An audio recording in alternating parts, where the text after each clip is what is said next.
SOL के study material में कुछ गड़बड़ियों को लेकर मुद्दा जो कि एकेडमिक काउंसिल में उठा था। आप देख सकते हैं ये आज एक छात्र संगठन KYS ने इस मुद्दे पर एक प्रेस कॉन्फ्रेंस का जो आयोजन है वो किया है दिल्ली विश्वविद्यालय के फैकल्टी ऑफ आर्ट्स के ठीक बाहर। ये प्रेस कॉन्फ्रेंस इस वक्त चल रही है और आप देख सकते हैं कि ये बैनर और ये पोस्टर्स जो है वो यहाँ पर लगे हुए हैं जो बता रहे हैं कि SOL के स्टडी मटेरियल में किस तरह की गड़बड़ियाँ हैं। आप ये भी देखिए।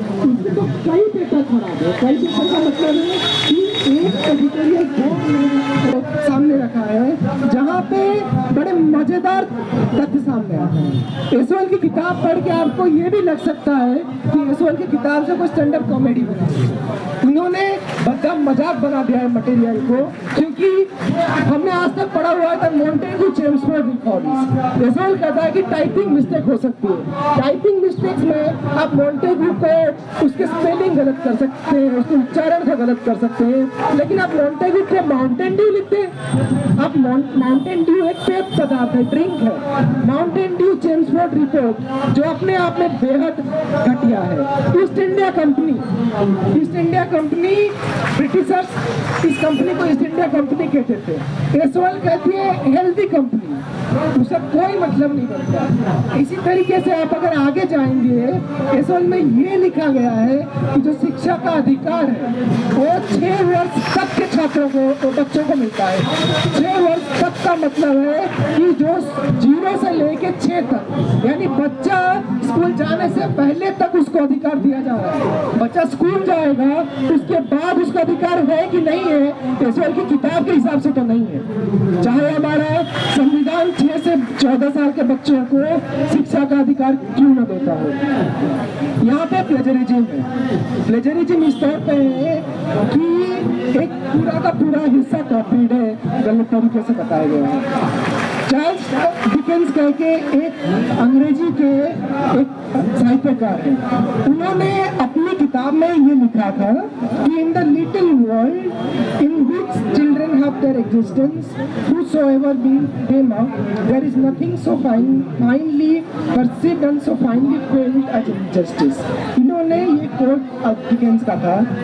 SOL ने उस डिकेंस के कोट को अपने तरीके से, मनमाने तरीके से बदल दिया। उनके हिसाब से डिकेंस ने कहा है in a small world where children exist, न्याय जो किसी शब्द का इस्तेमाल डिकेंस ने कभी किया ही नहीं है, उन्होंने जस्टिस का इस्तेमाल, इनजस्टिस का इस्तेमाल किया था। उन्होंने लिखा कि न्याय is not so perceive and felt so well, यानी वो मनमाने तरीके से दिखा रहे हैं। और मनमाना तरीका सिर्फ ऐसे वैसे लोगों का नहीं है। स्वामी विवेकानंद जिनका एक प्रसिद्ध पंक्ति है, arise awake and stop not till the end is reached, उसको उन्होंने लिखा है, जिसको हमने बड़े बड़े अक्षरों में लिखा है, get up, wake up, be powerful, be a man. ये विवेकानंद के कोट विवेकानंद के किसी भी किताब में नहीं है, विवेकानंद के पूरे वॉल्यूम में नहीं है।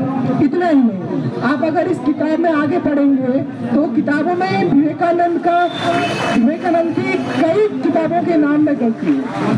विवेकानंद की किताबों में नाम गलती है कि इंडिया एंड हिज प्रॉब्लम, जबकि किताब का नाम है इंडिया एंड हर प्रॉब्लम। उसी तरीके से किताब में ये भी है कि साइकिल ऑफ कास्ट की स्पेलिंग इसमें गलत है। उसी तरीके से हिंदी में लिखा, हिंदी में और अंग्रेजी में, दोनों मटेरियल में विवेकानंद की किताबों को गलत लिखा गया है। ज्योतिबा फुले जो हमारे यहाँ जाति विरोधी आंदोलन के एक बड़े नायक माने जाते हैं, उनका नाम बेहद ही शर्मनाक तौर से, बेहद ही असंवेदनशील तरीके से ज्योति राय लिखा जाता है, जो बेहद ही क्रिमिनल ऑफेंस है। और इसके लिए SOL को न सिर्फ सर से डूब मरना चाहिए बल्कि SOL के खिलाफ सख्त से सख्त कार्रवाई होनी चाहिए। और ये गलतियां सिर्फ इतनी नहीं है, गलतियों की फहरिस्त बहुत लंबी है। इतनी लंबी है कि आप देखेंगे कि एक मटेरियल में एक चीज चार बार 3 बार रिपीट होता है कि 4 पेज की किताब, 4 पेज है एक किताब में, अलग अलग चैप्टर में सेम 4 पेज रिपीट हो जाते हैं और एसएल को उसकी कोई परवाह नहीं है, क्योंकि एसएल लगातार जो गरीब है, जो मजदूर है, जो दलित है, उनके साथ खिलवाड़ कर रहा है। और एसएल प्रिंसिपल का जो दावा है, एसएल डायरेक्टर का जो दावा है, एसएल के अधिकारियों का जो दावा है कि हमारा जो मटेरियल है बेहद अच्छा है, हमारा मटेरियल जो है ये रिव्यूड है, एकेडमिक काउंसिल के द्वारा पास की गई मटेरियल में एसएल के द्वारा तमाम प्रक्रियाओं का पालन करके जो मटेरियल चढ़ाए गए हैं उनमें बहुत सारी गलतियां हैं और इतनी गलतियां हैं कि हम सरसरी निगाह से इतनी मोटी किताब बना पा रहे हैं गलतियों की। ये एसएल का कोई मटेरियल नहीं है, ये एसएल के गलतियों की एक चुनिंदा गलतियों की एक सूची है। और जो गलतियां हैं अगर इनका पीयर रिव्यू होगा, अगर इनका सही तरीके से मूल्यांकन होगा तो ये गलतियां बहुत ज्यादा दिखेंगी। ऐसी गलतियां हैं कि हमें कम थक जाते थे कि एक पन्ने में 10-10, 20-20 ग्रामेटिकल मिस्टेक है। पूरी किताब का अगर ग्रामेटिकल मिस्टेक्स का ऑर्डर निकाला जाए तो वो एक अलग सी किताब बन जाएगी। आप देखेंगे तमाम किताबें, यहाँ हम किताबें साथ लेके आए हैं। मेरे हाथ में भारतीय राजनीति और सरकार का एक पेपर है। ये पेपर एसएल पढ़ाता है, ये पेपर एसएल पास कराता है, दिल्ली यूनिवर्सिटी ने इसे पास किया हुआ है। इस पेपर में मैं आपको गलतियां दिखाऊं, आप कोई भी पन्ना उठा लीजिए, इसमें लिखा है लेख 17 अस्पृश्यता का अंत। मैं ऐसे ही कोई पन्ना उठा रहा हूँ, लेख 17 नहीं होता, अनुच्छेद होता है। संविधान को जब आप कोट करते हैं तो आपको ही बहु उसको कोट करना होता है और आप अनुच्छेद को लेख कर देते हैं। आप इसी तरीके से आगे जाएंगे, यहाँ पे लिखा हुआ है कि इंदिरा गांधी ने लाल बहादुर शास्त्री को सफल किया। कैसे सफल किया? कोई हमें ये बताए, मैं हिंदी का छात्र रहा हूँ, हमने भी थोड़ी बहुत राजनीतिक विज्ञान पढ़ा हुआ है, हम राजनीति को देखते आ रहे हैं। 1966 में इंदिरा गांधी ने लाल बहादुर शास्त्री को सफल किया। कैसे किया? उन्होंने तो उन्हें सक्सीड किया था, उन्होंने उनके बाद प्रधानमंत्री बनी थी। ये मटेरियल में गलती है। ऐसी मटेरियल में गलती है कि गलतियों के साथ एक पूरा चैप्टर दूसरे चैप्टर में छपा दिया गया है और ये सारी चीजें बहुत बड़ी गलतियां हैं। ऐसी गलतियां हैं कि एसएल के हिसाब से अभी तक जो संविधान है उसमें 2017 अनुच्छेद पहुंच गए हैं। ये एसएल के मटेरियल है, पृष्ठ संख्या है 83, अगर कोई इस तरह पे देखना चाहे। उसी तरीके से अगर हम कहें तो उन्होंने यहाँ तक लिखा है कि एसएल में संयुक्त राष्ट्र का चार्टर में भी जो की गई है 1945 में भारत की स्वतंत्रता प्राप्ति के बाद लाया गया। ये पृष्ठ 21 है इस किताब का। इसी तरीके से लगातार आप देखेंगे यहाँ पे फंडामेंटल वैल्यूज का है, ड्यूटीज की किताब है, इसका एक बड़ा हिस्सा कॉपीड है।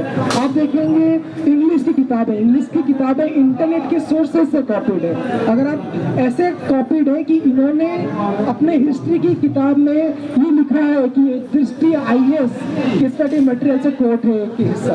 तो यानी अगर आप इधर उधर से कोट कर रहे हैं तो फिर आप बना क्या रहे हैं, आप क्या दिखा रहे हैं? तो यानी सीधे ये दिखाता है कि आपका जो मटेरियल है वो न केवल बेहद घटिया है बल्कि आपकी जो नीयत है वो अपने आप में घटिया है। एसएल गरीब छात्रों को, वंचित छात्रों को, दलितों को, महिलाओं को, अल्पसंख्यकों को जो पहली बार पढ़ना चाहते हैं उनके साथ खिलवाड़ कर रहा है और इस खिलवाड़ के खिलाफ हम लगातार आवाज उठाएंगे। और हम ये मांग करते हैं आज कि जो डीयूवीसी बैठे हुए हैं वो तत्काल एसएल के प्रिंसिपल और एसएल के डायरेक्टर जो फाइल मांगो, उनको तत्काल उनकी बर्खास्तगी की जाए। और साथ ही साथ हम ये भी मांग करते हैं कि इसकी जांच की जाए, इनका पीयर रिव्यूड मटेरियल हो, क्योंकि लाखों छात्रों के भविष्य के साथ जुड़ा हुआ है। हम छात्रों के पास पढ़ने के लिए बस एक मटेरियल है, हमें एसएल क्लास नहीं देता, हमें एसएल टीचर्स नहीं देता, हमें एसएल लाइब्रेरीज नहीं देता, हमें एसएल कोई फेस्ट नहीं देता, कुछ सुविधाएं नहीं देती।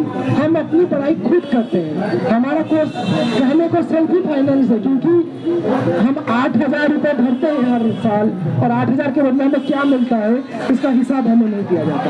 तो ऐसे में हम लगातार ये मांग कर रहे हैं कि हमारे मुद्दों को, हमारी परेशानियों को दूर किया जाए और हमारी जो लड़ाई है, क्रांतिकारी युवा संगठन भी तो लंबे समय से इस लड़ाई को, मुद्दों को उठा रहा है, एसएल के छात्रों के मुद्दों को उठा रहा है और हम आज इस मन से ये उठाना चाह रहे हैं कि जो गलतियां हैं ये सिर्फ छोटी मोटी त्रुटियां नहीं है, बल्कि ये त्रुटियां बहुत व्यापक हैं।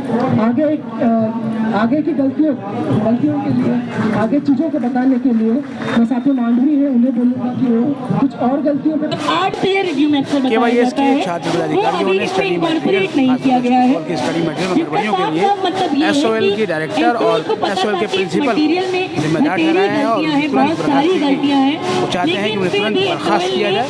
बिना मटेरियल को जारी कर दिया, जिससे प्रशासन ने इसकी जांच के लिए फिलहाल एक कमेटी बनाई हुई है और उसकी रिपोर्ट का इंतजार है। अगर हमारे चैनल पर नए हैं तो चैनल को सब्सक्राइब कर लें और उसे अपने दोस्तों को भी शेयर करें। मिलते हैं एक और एपिसोड के साथ, तब तक के लिए नमस्कार।